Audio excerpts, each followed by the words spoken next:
Menteri Hukum dan HAM Yasona Laoly berencana membebaskan napi koruptor karena corona.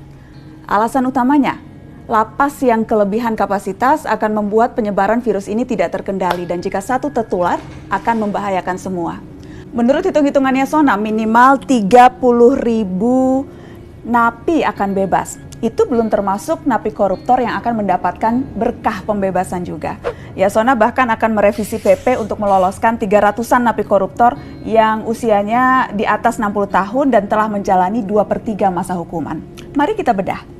Oke, secara prinsip alasan ini bisa diterima, masuk akal, dan memang ini praktek yang juga sudah dilakukan di negara-negara lain dalam merespon pandemik ini. Ya, lapas kita kelebihan kapasitas luar biasa. Tidak main-main, bahkan ada lapas yang over kapasitas sampai 700%. Secara umum, kapasitas lapas dan rutan di seluruh Indonesia itu sekitar 130.000 orang. Sementara jumlah real penghuninya hampir 270.000 napi. Beberapa kali saya melihat langsung kondisi lapas kita. Memang tidak manusiawi, orang bertumpuk seperti pindang, bahkan tidurnya pun harus bergantian. Assalamualaikum. Cobalah di sini ya. Ya, berapa orang ini Pak satu kamar Pak? 37 orang. Oh, Kamu ini kenapa? Ada yang private ini. 2 orang di sini. 2 di sini semua. Di bawah sini semua ya Pak, gitu ya. Aja udaranya di dalam tanah walaupun pakai kipas angin. Iya, apalagi karena banyak orang kan. Banyak orang ini. Panas. Kondisi ini jauh dari ideal dan alasan kesehatan mencegah penyebaran corona menjadi valid. Khusus apalagi untuk napi dengan tingkat resiko besar memiliki sakit bawaan dan usia lanjut. Demi alasan kemanusiaan, pembebasan mereka dengan syarat-syarat tertentu sangat bisa diterima. Tapi alasan ini menjadi mengada-ngada ketika kita bicara soal napi koruptor. Sel bagi napi koruptor berbeda dengan tahanan lain. Di lapas Sukamiskin misalnya, satu napi satu kamar, lengkap dengan fasilitas pula. Alih-alih berdesakan dengan napi lain sehingga bisa tertular corona, para koruptor di Sukamiskin bahkan ada yang bisa mandi air panas dengan water heater di kamar mandi pribadi dan olahraga di dalam sel eksklusif mereka.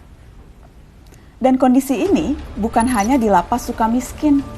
Sebutlah di lapas Tanjung Gusta, Sumatera Utara. Sel napi koruptor di sana jauh lebih nyaman. Menteri Yasona sendiri yang mengakui kebijakan umumnya di seluruh Indonesia, sel napi koruptor dipisahkan dengan napi umum. Jadi rata-rata mereka mendapatkan tempat tidur masing-masing dan juga ruangan sel yang masih memadai dibandingkan dengan napi lain. Assalamualaikum. Kita buka sepatu ya. Halo Bapak. Habis ini nonton ini. Itu soalnya ada TV di sini Pak ya? Ya, tapi di luar, Bu. Jadi bisa nonton. Di luar mana? Kita, Pak, ujung-ujung kita nggak kasih. Oh. Untuk umum. Untuk umum. Kalau di dalam nggak ada, Pak. Oh, nggak boleh. Ini daftar namanya ya Pak? Iya. Ada berapa orang Pak? 19. 19 di dalam sini. Iya. Bang, ayo. Penilaiannya ya terang. Ya. Paksa dibuat tingkat Paksa ini. dibuat ini, ya, karena tidak muat lagi. Jadi 4 di bawah, kemudian 4 di atas, 8, terus di atas ini lagi, di atas itu ya. Itu 2 sudah. Oh, di atas ini 2, ini, sama itu. Tapi berarti satu orang dapat satu tempat tidur ya Pak? Karena tadi di sana satu kamar bisa 40. Ya. 40 orang. Ruangannya mungkin agak beda. Agak besar. Iya, tapi nggak terlalu jauh juga lah mungkin. Besar. Kalau ini. Emang mengatur penempatannya itu gudangnya juga agak Karena harus dipisahkan pikor dengan ini ya. Itu harus maksudnya karena memang undang-undangnya atau karena lebih ke kebijakan setiap rutan atau lapas?